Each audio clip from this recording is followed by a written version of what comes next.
آج تجدید عہد کا دن ہے. یہ ملک کے لیے، قوم کے لیے بہت اہم ہے. ہم نے اپنے ماضی پہ دیکھنا ہے. پاکستان کی آزادی کا مقصد کیا تھا؟ گھوڑے سے مقصد کیا تھا آزادی؟ آسٹریلیا، نیوزی لینڈ، کینیڈا وہ تو بڑے ایڈوانس ہے. ان کے ڈالروں پہ، پاؤنڈ پہ آج بھی ایک طرف اپنے ملک کا سکہ، دوسری طرف کوئن کا ہے. تو ہمیں کیا ضرورت تھی پھر آزادی لینے کی؟ گھوڑے نے تو بڑا اچھا کام کیا تھا. ملکنڈ تک تو پہنچا چکے تھے. سب سے بڑا ریلوے نیٹ ورک گھوڑے نے بچھایا تھا. سب سے بڑے اور زیادہ ٹنل گھوڑوں نے بچھائے تھے. گورننس میں پورے دنیا میں مانے ہوئے تھے. پھر آزادی کی کیا ضرورت تھی؟ آزادی کا ایک ہی مقصد تھا کہ گڈ گورننس، ڈیموکریسی اور فریڈم کا کوئی سبسٹیچیوٹ نہیں ہے.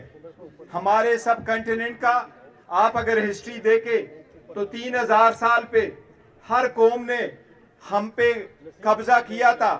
چاہے وہ برٹش تھے، چاہے وہ امپرر تھے، چاہے وہ مغل تھے، لیکن ہم نے کبھی کسی ملک پہ قبضہ نہیں کیا تھا. یہ by design, by nature democracy پسند تھے. ڈیموکریسی ملک میں اس وقت آ سکتی ہے جب سب لوگ آئین اور قانون کے برابر سامنے برابر ہو، آئین کی بالادستی ہو، قانون ہو اس ملک میں، سپریشن آف پاور ہو، سارے لوگ اپنے حقوقوں میں کے تحفظ کے لیے سب برابر ہو. وہ پاکستان کا مقصد تھا. وہ آج ہم نے دیکھا ہے. کیا پاکستان بننے کے بعد ہم وہ نبھا سکے؟ آپ کو یاد ہے 25 سال تک ہم اپنے ملک کو آئین نہیں دے سکے تھے جس پہ سارے پولیٹیکل پارٹی کا کنسنسس ہو. 25 سال بعد پہلا کنسنسس سے آئین آیا ہوا تھا. 90 تک کوئی ڈیموکریسی ان پلیس نہیں تھی. 90 کے بعد جو ڈیموکریسی آئی وہ پولیٹیکل انسٹیبلٹی سے بری پڑی تھی. اس مرتبہ آپ لوگوں نے دیکھا سب سے پہلے ڈیموکریسی کا ایک اصول ہے. اور میں آپ کو بتاتا ہوں، خان صاحب سے جب بھی میری ملاقات ہوتی تھی جیلوں میں تو لیڈرشپ اس وقت یہاں بیٹھے ہیں. خان صاحب کا ایک ہی آواز ہوتا تھا. خان صاحب نے ہر مرتبہ مجھے یہ کہا، یہ ٹکٹ جو آپ لوگ فیصلے کر رہے ہیں، یہ ٹکٹ ان لوگوں کو دے دو جو آپ کے پارٹی ورکرز ہیں، چاہے ان کے 3 نسلوں سے کوئی ایوان نہ گیا ہو لیکن وہ پارٹی کا دیرینہ کارکن ہو، ان کو سے دے. خان صاحب نے یہ بھی کہا ان لوگوں کو ٹکٹ دے جن کے گھر میں بے شک ایک گاڑی نہ ہو لیکن وہ کارکن ہو، ورکر ہو، نظریے پہ پابند ہو، ان لوگوں کو ٹکٹ دے. یہی وہ ڈیموکریسی کا ویژن ہے جس کے مانونی منت آپ آزادی لیتے ہیں، جس کی وجہ سے کوشش کرتے ہوئے آپ کا ایوان مضبوط ہوگا.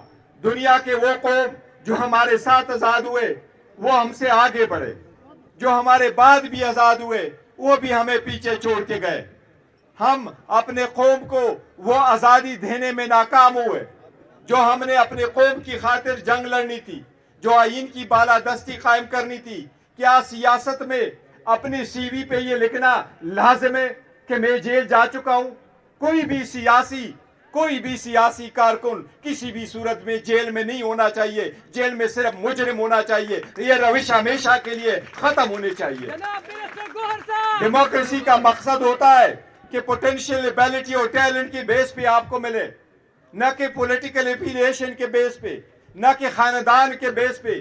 یہ صرف عمران خان صاحب ہے اور اس کی پارٹی کا ورشن ہے اور اس کا زندہ جیتا جاگتا ثبوت میں ہوں. انہوں نے اپنے خاندان میں نہیں دیا، انہوں نے کہا میرے پارٹی کا ورکر میرا چیئرمین ہوگا. یہی وہ ڈیموکریسی ہے جس کے لیے ہم کوشش کرتے ہیں. یہی پاکستان کا مقصد تھا. ٹرو ڈیموکریسی آئے گی، ہر ایک کو اپنا حق ملے گا، ایوان بالادستی اور جمہوریت ہوگی. جب ایوان مضبوط ہوگا، جب عدلیہ آزاد ہوگی، تب پاکستان بہتر ہوگا اور آگے جائے گا اور اقوام مولا میں، پورے دنیا کے اقوام میں تب جا کے ایک صف میں کھڑے ہوں گے. اسی کا تجدید عہد کا دن کرنا ہے.